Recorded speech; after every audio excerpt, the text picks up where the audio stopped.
ফের পুলিশ আধিকারিক মনোরঞ্জন মণ্ডলের বাড়িতে তল্লাশি চালাল কেন্দ্রীয় তদন্তকারী সংস্থা এনফোর্সমেন্ট ডিরেক্টরেট ইডি। বুধবার সকালে কেন্দ্রীয় সশস্ত্র বাহিনীর জওয়ানদের নিয়ে তার বাড়িতে পৌঁছুন ইডির আধিকারিকরা। সকাল থেকেই সেখানে তল্লাশি অভিযান চলছে বলে জানা গেছে।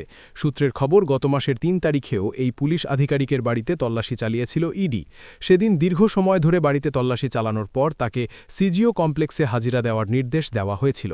তবে তদন্তকারী সংস্থা সূত্রে জানা যাচ্ছে, একাধিকবার নোটিশ পাঠানো হলেও তিনি সেখানে হাজির হননি। সেই প্রেক্ষিতেই আবার তার বাড়িতে তল্লাশি চালানো হচ্ছে বলে অনুমান করা হচ্ছে। এই ঘটনাকে কেন্দ্র করে এলাকায় চাঞ্চল্য ছড়িয়েছে। যদিও ঠিক কোন মামলার সূত্রে এই তল্লাশি এবং তদন্তের কারণ কি, সে বিষয়ে এখনও পর্যন্ত ইডির তরফে আনুষ্ঠানিকভাবে বিস্তারিত কিছু জানানো হয়নি। সুব্রত রায়ের রিপোর্ট, নিউজ বেঙ্গল টুডে।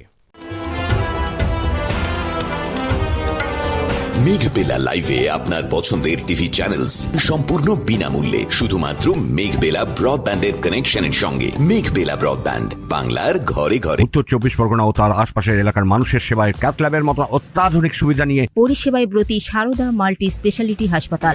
একই ছাদের তলায় মানুষ সাধারণ চিকিৎসা থেকে শুরু করে ২৪ ঘন্টা ক্যাথল্যাব, এমআরআই, সিটি স্ক্যান, এনআইসিউর মতো সুবিধা এবার থেকে পেয়ে যাবেন সারদা মাল্টি স্পেশালিটি হাসপাতালে। প্রয়োজনে যোগাযোগ করুন 033-2592-0730, 2593-0730, 2593-3562 ও 9331275635 নম্বরে। আমাদের ঠিকানা Royal Park, Kalyani expressway, Barrackpore, Kolkata ৭,১২১। সারদা মাল্টি স্পেশালিটি হাসপাতাল, পরিষেবাই হোক আমাদের মূল লক্ষ্য।